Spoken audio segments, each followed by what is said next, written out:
Hi అండి, అందరికీ నమస్కారం. అందరికీ హ్యాపీ సండే అండి.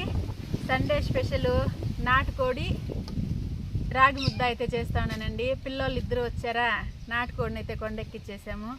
ప్రశాంతమైన వాతావరణంలో మా చేనులో చేద్దామనేసి అయితే ఈరోజు ఇక్కడికి వచ్చాను. మీరు కూడా చూసి ఎంజాయ్ చేయండి. సండే స్పెషల్ మీ ఇంట్లో ఏమో కామెంట్ చేయండి. ప్రాసెస్ ఎలాగో చూసేద్దాం పదండి.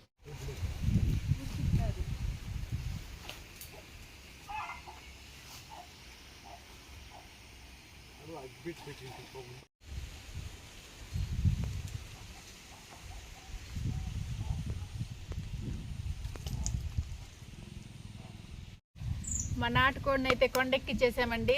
కట్ చేసి శుభ్రం చేసి అయితే పెట్టుకున్నాను. 1 కిలోకి పైనే ఉంటుంది చికెన్ అయితే.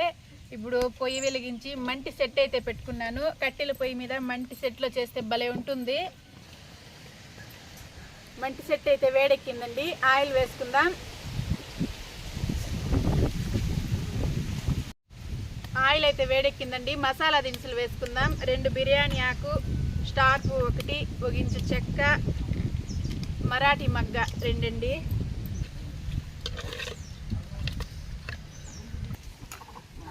సన్నగా కట్ చేసుకున్న ఒక పెద్ద సైజు ఆనియన్ అండి. ఒక 5 పచ్చిమిర్చి, ఒక గుప్పెడు కరివేపాకు,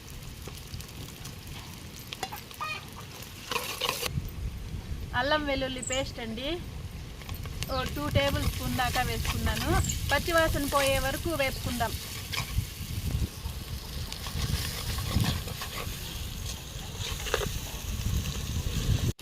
ఇప్పుడు చికెన్ అయితే వేసుకుందామండి. కోళ్ళలోని గుడ్లు ఇవి ఉడికిన తర్వాత వేసుకోవాలి, లేదో పగిలిపోతాయి. చికెన్ అయితే వేసుకుందాం. ఇప్పుడు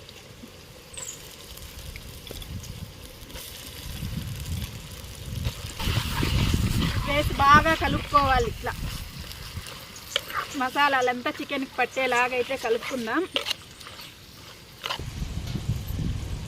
పసుపు, ఉప్పు తగినంత అయితే వేసి బాగా కలుపుకుందామండి. కలిపి ఉప్పు ముక్కలకు అంతా పట్టేలాగా కలిపైతే మూత పెట్టేద్దాం.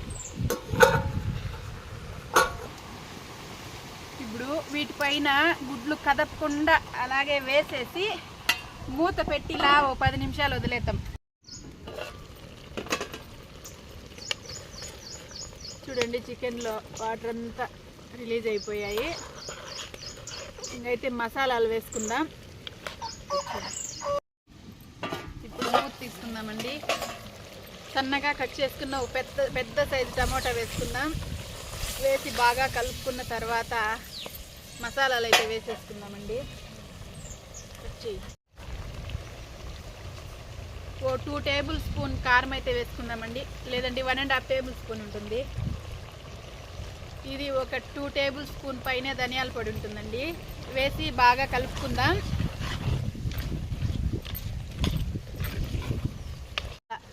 స్పూన్ అయితే వేసుకొని బాగా కలిపి ఆయిల్ పైకి తేలే వరకు నీళ్ళు పోయకుండా అయితే ఇలాగే ఉడికించుకుందాం.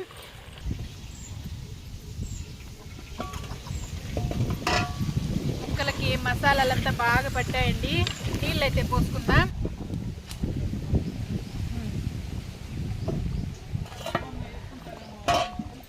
చికెన్ అయితే ఆల్మోస్ట్ ఉడికిపోయి వచ్చిందండి.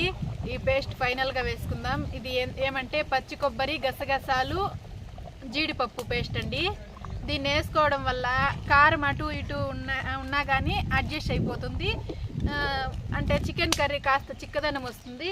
ఆ 2 లాభాలు ఉన్నాయన్నమాట. కొత్తిమీర, పుదీనా కడిగి కట్ చేసి పెట్టుకున్న కొత్తిమీర, పుదీనా వేసుకొని బాగా కలుపుకొని 2 నిమిషాలు ఉడికించుకుంటే నాటుకోడి రెడీ అండి. నాటుకోడి చికెన్ కర్రీ రెడీ అండి. ఇంకా ముద్దలో కలుపుకొని తినేయడమే.